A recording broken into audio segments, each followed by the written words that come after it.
Sekarang kan lagi rame tahun politik ya Pak ya. Ya, ya.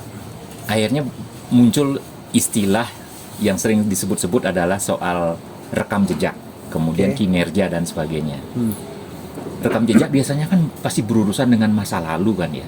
Oh ya, betul. Nah, seberapa jauhkah pentingnya masa lalu dan rekam jejak? Kita kan bukan hanya bicara tentang politik, capres, cagup atau sebagainya. Tapi kita bicara adalah dalam kaitannya dengan dunia nyata lainnya, yaitu adalah kinerja suatu perusahaan, Iya. rekam jejak di masa lalu, Iya. maupun kalau lebih kecil lagi nih Pak, orang per orang ini, Oke, karir individual, seseorang individual. gitu Karir ya. ya, Baik. kaitannya dengan rekam jejak maupun masa lalu mereka dalam hal menggapai masa depan gitu. Oke. Baik. Jadi begini, secara prinsip kehidupan itu kan memang ada tiga. Masa lalu, saat ini, dan masa depan. Itu kan secara prinsip sudah pasti ya. Masa lalu artinya apa sih? Masa lalu adalah melihat apa yang pernah terjadi, hari ini apa yang akan kita lakukan, termasuk ke depannya, artinya jangka panjang, tentunya ke depan itu jangka panjang. Nah, seberapa tinggi sih peran rekam jejak? Sebetulnya jawabannya ada di kemampuan kita bagaimana merekam semua hal-hal yang pernah terjadi dan kemudian itu dibuat sebagai bahan pijakan ya, bahan analisa untuk berbuat sesuatu pada hari ini kita analisa dan apa yang akan kita lakukan ke depan.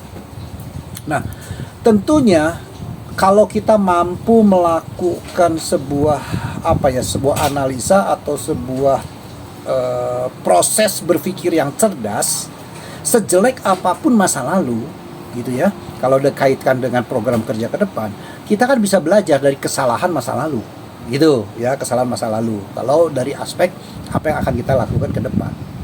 Tapi kalau dari aspek kita bicara tentang seorang pemimpin, apakah saya pribadi, apakah saya pemimpin di perusahaan, apakah saya pemimpin di sebuah organisasi politik maupun sampai kenegaraan, memang rekam jejak ini pemahamannya agak berbeda.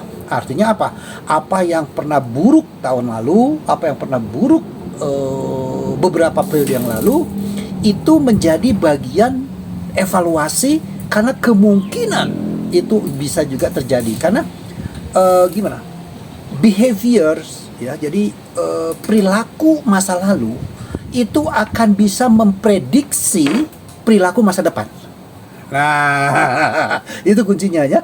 Jadi perilaku masa lalu akan mampu memprediksi masa depan. Nah, ketika nasib kita dipercayakan, diserahkan kepada seorang pemimpin, maka pasti diri kita akan melihat rekam jejak itu. Bahaya nggak? Bagus nggak track recordnya? Bagaimana dia karirnya contohnya ya? Wah, bagaimana dia attitude-nya? Ya, ini bagian karena kalau kita memilih pemimpin yang buruk attitude-nya, itu dampaknya buat kita. Tapi kalau itu sebagai masa lalu rekam pribadi kita untuk proses perbaikan ke depan, ya itu berbeda sekali. Gitu ya. Jadi korelasinya ada dua, tergantung kita sebagai pelaku ya atau kita mendapatkan dampak akibat daripada leader yang orang lain dan kita akan rasakan gitu. Kalau untuk karir seseorang ketika melamar pekerjaan, itu mempengaruhi CV-nya dia atau bagaimana nih? Berpengaruh, pasti berpengaruh untuk CV dia ya. Nah, maka rekam jejak itu tentunya buruk akan menjadi bahan pertimbangan. Artinya akan dicari ini masalahnya apakah bisa berubah atau tidak. Kalau sekedar behavior mungkin masih bisa dirubah. Tapi kalau sudah perilakunya masuk ke dalam taraf attitude atau sikap, maka sulit dirubah. Nah, itu di dalam pekerjaannya. Maka ketika orang memiliki sebuah perilaku yang baik, sikap yang baik di dalam bekerja, pasti kemudahan untuk diterima ya, itu menjadi punya probabilitas lebih tinggi. Kedua pun ketika dia diterima pun tidak akan meninggalkan catatan-catatan hitam di perusahaan tersebut. Nah, gitu. Nah, sekarang kan zamannya perusahaan-perusahaan itu karena ekonomi udah mulai baik, banyak akan ada tender ini Pak ya, entah dari government maupun dari konsorsium perusahaan-perusahaan ya, yang mungkin akan berpengaruh kepada perusahaan tersebut di masa depan. Nah, banyak perusahaan bukan hanya sekedar melihat bagaimana proses tender itu terjadi, mungkin akan dilihat juga rekam jejak dari perusahaan tersebut. Apakah ini memang pantas nggak kalau misalnya untuk ikut kualifikasi pertama, kedua, dan seterusnya, kalau misalnya ada 3 tahap atau berapa tahap gitu. Rekam jejak itu, masa lalu dari suatu perusahaan itu pengaruh nggak dalam penilaian untuk tender? Kecuali ini ada hengki-pengki gitu ya Pak, kita kan nggak tahu ya. Tapi kalau secara profesionalnya bagaimana Pak? Satu catatan, kalau rekam jejak yang dulu dalam kategori hanya sekedar kekeliruan yang wajar, yang umum ya, rasanya kita tetap masih bisa punya potensi untuk ikut serta. Tapi kalau rekam jejaknya itu adalah sudah sesuatu yang negatif, sesuatu yang tidak bagus gitu ya, yang dalam tanda petik kesalahannya fatal, pasti biasanya perusahaan itu memberikan sebuah catatan di dalam perusahaan.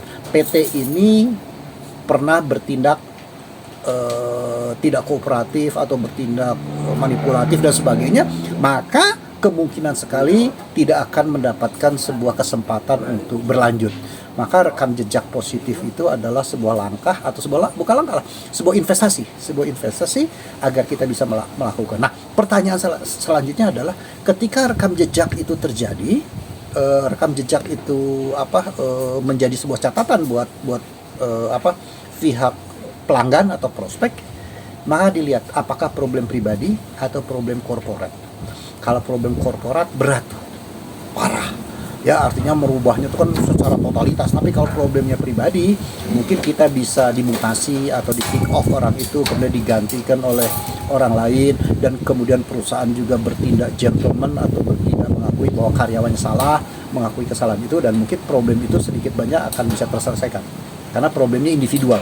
Tapi kalau yang bahaya adalah problemnya adalah korporat. Jadi kalau corporate crime di bidang apapun itu, misalnya pajak atau kejahatan lainnya gitu, berarti akan sulit untuk mengikuti proses tender atau dipercaya lagi begitu ya Pak ya?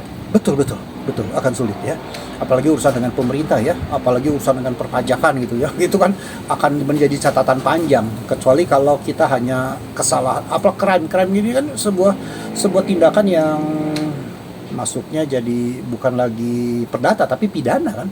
Nah, tindakan pidana itu biasanya sih merupakan sebuah catatan sendiri lah ya, catatan sendiri yang sulit untuk dilupakan biasanya, kecuali dia melakukan sebuah perubahan radikal. Nah, kemudian perubahan radikal itu tersosialisasi sehingga pengalaman buruk tersebut yang dirasakan oleh pihak perusahaan gitu ya bisa dikikis, bisa tertutupi oleh situasi-situasi yang baik ini. Nah, proses recovery inilah membutuhkan sebuah energi, sebuah effort, sebuah biaya, dan sebuah referensi dari pelanggan-pelanggan baru yang menyatakan bahwa wah PT ini sekarang bagus gitu loh.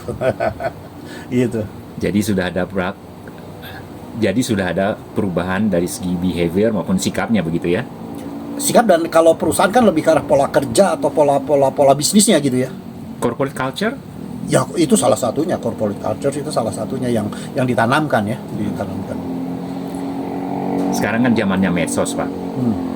Berarti pengaruh juga ya bahwa kalau ada satu rekam jejak yang negatif, itu kan katanya sulit untuk dihapus dari jejak digital kan gitu. Betul. Berarti ini berlaku juga untuk semua pihak ya, perorangan, politikus, juga perusahaan atau corporate Pak? Ya pasti itu tidak hilang data itu ya, karena rekam jejak digital kan tidak pernah hilang ya. Tapi permasalahan apakah ketika seseorang memiliki sebuah tanda petik ya, punya rekam jejak buruk, saya punya kepentingan nggak sih dengan rekam jejak orang tersebut itu? Kalau nggak kepentingan, rasanya biasanya orang cuek-cuek aja, asa bodoh. Tapi kalau punya kepentingan, mungkin kita akan memberikan respon. Responnya itu apakah spontan ke sosmed tersebut, kita memberikan sebuah tanggapan, atau bisa saja kita nge-tweet, ngomong ke banyak orang gitu. Oke. Nah kalau begitu, apa saran Bapak khususnya ini untuk generasi Z dan generasi di atasnya sedikit gitu ya, yang begitu aktifnya di media sosial, supaya mereka mempunyai track record atau rekam jejak yang tinggi? Padahal mereka tuh orang-orang cerdas lah, pendidikan mereka kan bagus-bagus. Oke. Kita percaya ya ada adab tuh di atas akal.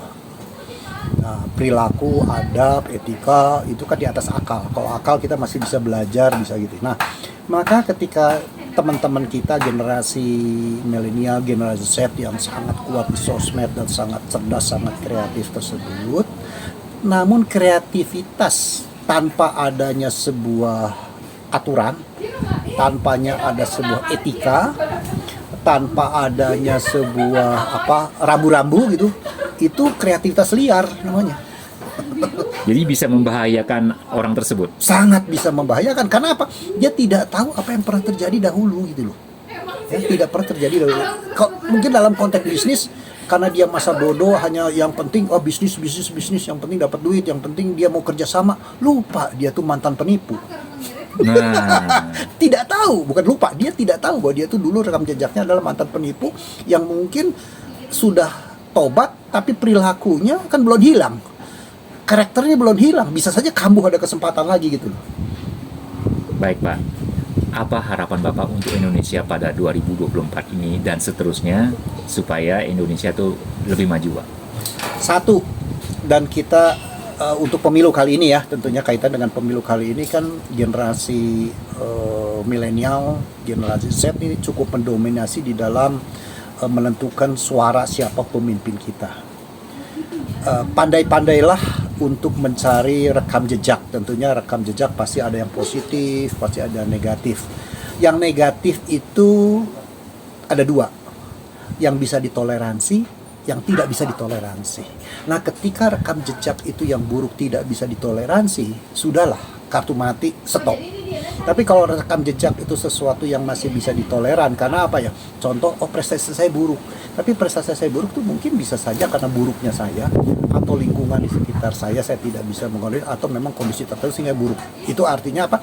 Prestasi itu kan sesuatu yang ada faktor ketergantungan orang lain, dan juga mungkin diri saya punya kontribusi salah gitu. Tapi ketika saya adalah sebagai pemimpin pembohong, ketika saya sebagai pemimpin yang tidak komit, ketika saya sebagai pemimpin yang yang kasar, yang tidak beres, maka itu adalah sudah darah daging, lupakan itu gitu. Ya, jadi buat teman-teman generasi, pandai-pandailah tetap mencari rekam jejak, karena ini referensi ke depan. Kenapa? Karena negara ini akan dipimpin oleh orang yang Anda pilih gitu, atau yang Anda tidak pilih juga bisa gitu ya. Sehingga jangan sampai akibat salah pilih pemimpin kemudian berdampak kepada saya gitu. Dan banyak orang. Oh ya, saya pribadi saya, kumpulan saya menjadi banyak orang. Setuju. Demikianlah interview yang luar biasa pada sore hari ini di sebuah daerah di Jawa Barat, tepatnya di Ciater, dengan pemandangan indah.